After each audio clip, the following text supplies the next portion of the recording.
अंत भला तो सब भला। रोली की शादी उसके माँ बाप एक आलसी लड़के से करा देते हैं।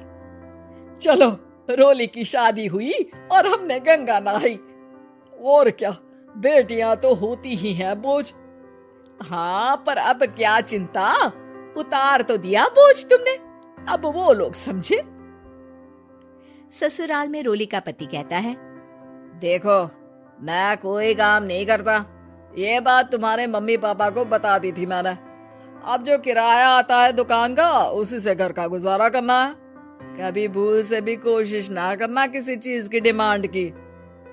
क्या मम्मी पापा को पता था कि आप कोई काम नहीं करते? और क्या, बड़ा अच्छे से पता था। उन लोगों को तो तुम बोझ लगती थी, बोल रहे थे कि बस शादी कर लो और कोई मतलब नहीं है। रोली को ये सुनकर बहुत गुस्सा आता है, लेकिन करती भी तो क्या, क्योंकि वो जानती थी कि उसके माता पिता ऐसे ही हैं। जैसे तैसे रोली दिन काट रही थी। रोली को एक प्यारी सी बेटी होती है। धीरे धीरे वो बड़ी होती है और उसके साथ उसकी जरूरतें भी बढ़ती जाती है। सुनिए जी, अब तो सिमी बड़ी हो रही है, उसका स्कूल में दाखिला कराना है।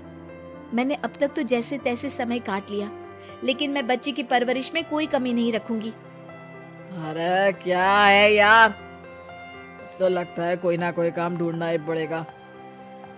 अब पति रोज काम की तलाश में जाता और बिना किसी काम के वापस आ जाता। रोली समझ जाती है कि पति के अंदर अब काम करने की क्षमता नहीं है। वो बेटी को उच्च शिक्षा देने के लिए कुछ करना चाहती थी, लेकिन करती तो क्या करती। एक दिन रोली की सहेली कहती है, रोली, मेरी कोई औलाद नहीं है। अगर तू मेरी औलाद को जन्म दे तो मैं तुझे तेरे मुंह मांगे पैसे दूंगी। अरे, तेरी औलाद को मैं कैसे जन्म दे सकती हूँ? सरोगेसी से। बच्चा मेरा और वैभव का ही होगा, लेकिन कोख तेरी होगी। ये संभव है रोली। रोली कुछ सोचकर कहती है, मुझे मंजूर है, लेकिन मैं इसका 2 लाख रुपया लूंगी। अरे कोई बात नहीं, मुझे मंजूर है। रोली खुश हो जाती है कि एक बच्चा पैदा करने का उसे 2 लाख रुपया मिलेगा। वो घर आकर पति को बताती है, वो भी खुश हो जाता है। अब क्या था, डॉक्टर के पास जाकर सहेली का बच्चा रोली की कोख में पलने लगता है। मुझे 20,000 चाहिए मेरे बेटी के एडमिशन के लिए। हाँ हाँ ठीक है, मैं उसके एडमिशन से लेकर सारे खर्चे उसके अकाउंट में डाल रही हूँ। रोली की बेटी का एडमिशन हो जाता है। रोली को लगता है कि वो अब सब कुछ ठीक कर देगी। दिन और महीने आगे बढ़ते हैं। अब एक दिन, एक बात कहूँ जी, काश इस बच्चे को मैं रख पाती। मैं अब इससे काफी जुड़ गई हूँ। अरे यार, पता नहीं किसका बच्चा है, अपने पास है ना अपनी मुन्नी। हाँ, लेकिन अब मैं भी इस बच्चे से जुड़ाव फील करने लगी हूँ, लेकिन मैं ये जानती हूँ कि ये मेरा बच्चा नहीं है। दोनों की जिंदगी ठीक चल रही थी, लेकिन कहते ना कि सुख का पल ज्यादा लंबा नहीं होता। एक दिन रोली की सहेली का फोन आता है। रोली, मुझे अब ये बच्चा नहीं चाहिए, मैं अपने पति को छोड़ रही हूँ। अरे लेकिन मुझे पैसों की जरूरत है, बच्चा तुम्हारा है, मैं क्या करूंगी? सहेली बिना कुछ बोले फोन काट देती है, फोन स्विच ऑफ कर देती है। लेकिन रोली के जीवन का तूफान यही नहीं रुकता। रोली, मैं इतना भार नहीं उठा सकता। आज पढ़ाई का पैसा मांग रही हो, कल को शादी, कॉलेज और पता नहीं क्या क्या। मैं तुम्हें छोड़ रहा हूँ, अपनी बच्ची उठाओ और निकलो इस घर से। अरे पर मैं कर तो रही हूँ ना बच्चे के लिए काम, आप आराम से रहिए ना। क्या काम कर रही हो, देख रहा हूँ मैं। ये छोटा शहर है, यहाँ लोगों को बात बनाते वक्त नहीं लगता। तो मैं क्या करूं? ज्यादा पढ़ी लिखी नहीं हूँ, कैसे घर के खर्चे चलाऊं? और आप तो काम करना ही नहीं चाहते। हाँ, ना चाहता हूँ और ना ही करूंगा। रोली को पति की बात पर काफी गुस्सा आ जाता है।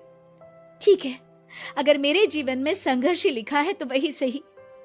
इस वक्त पति होने के नाते आपको मेरा साथ देना चाहिए था, लेकिन नहीं, आपने तो इस हाल में मुझे घर से बाहर निकालने की बात कह डाली। देखो, ये सारी फालतू की बातों के लिए वक्त नहीं है मेरे पास। रोली, जिसकी कोख में किसी और का बच्चा था और साथ छोटी सी बेटी, पति का घर छोड़कर रास्ते पर आ जाती है। रोली के पास मायके के सिवा दूसरा कोई रास्ता नहीं होता। अरे रोली कैसी है? कितने दिनों के लिए आई है? हमेशा के लिए माँ। वो माँ को सारी बात बता देती है। ओए लड़की, इतनी हिम्मत का काम कर लिया। अरे ना ना, यहाँ कोई जगह नहीं है। तुम तो अपना बोरिया बिस्तर उठाओ और निकलो यहाँ से। रोली के पास अब मायके का रास्ता भी नहीं बचता। वो चुपचाप बच्ची को लेकर जा रही थी कि उसे दर्द होता है और वो डॉक्टर के पास चली जाती है और फिर वहां वो एक प्यारे से बेटे को जन्म देती है। कितना प्यारा है, कितने अभागे हैं इसके माँ बाप जो इसके पैदा होने पर भी नहीं है। तभी वहां डॉक्टर आ जाती है। रोली, बच्चे के पिता तुमसे मिलना चाहते हैं। आपका बहुत बहुत शुक्रिया। मैं इस बच्चे को पालूंगा, भले ही इसकी माँ ने इसे छोड़ दिया हो, पर मैं अपनी जिम्मेदारी निभाऊंगा। तो क्या आप मुझे इसके पैदा करने के लिए जिन पैसों की बात हुई थी वो भी देंगे? हाँ, और साथ ही आप चाहें तो मेरे घर में रहकर मेरे बच्चे की देखभाल भी कर सकती हैं। मैं उसके लिए आपको सैलरी दे दिया करूंगा। रोली को लगता है कि जैसे भगवान ने उसके लिए सुकून का रास्ता खोल दिया। वो अब मुकेश के साथ उसके घर चली जाती है, जहाँ रहकर वो उस बच्चे की देखरेख करती है। अब मुकेश के घर को रोली अच्छे से संभाल लेती है। उसके लिए खाना बनाने से लेकर बच्चों की देखभाल और घर की देखरेख। धीरे धीरे मुकेश को रोली से प्यार हो जाता है। रोली, तुम्हारी बेटी और मेरा बेटा बिल्कुल भाई बहन की तरह साथ रहते हैं। हाँ, आखिर है तो एक ही कोख के बच्चे, अटैचमेंट तो होगा ही ना।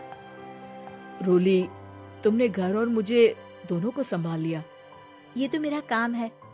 आपने भी तो मुझे छत दी जिससे मैं अपनी बेटी की पढ़ाई और भविष्य के लिए पैसे जोड़ सकूं।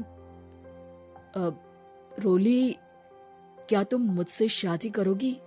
अब मैं जानता हूं तुम्हारी भी शादी कुछ खास अच्छी नहीं रही। रोली को मुकेश की बात ठीक लगती है। वो उसे हाँ बोलने की सोच ही रही होती है कि उसके पहले पति का फोन आ जाता है। रोली, मैं बहुत परेशान हूँ। मेरा एक्सीडेंट हो गया है। मैं चाहता हूँ तुम वापस आ जाओ। रोली को पुराने पति की चिंता होने लगती है। वो सोचती है कि वो क्या कर रही थी। हाँ ठीक है, मैं आ रही हूँ। हाँ रोली, आ जाओ, लेकिन बच्ची को कहीं हॉस्टल में छोड़कर आना, क्योंकि मैं नहीं चाहता कि हम लोगों के बीच फिर से वो सारी बातें हो। रोली को समझ आ जाता है कि पति आज भी सुधरा नहीं है। वो पति के पास जाने से इनकार कर मुकेश को हाँ कर देती है।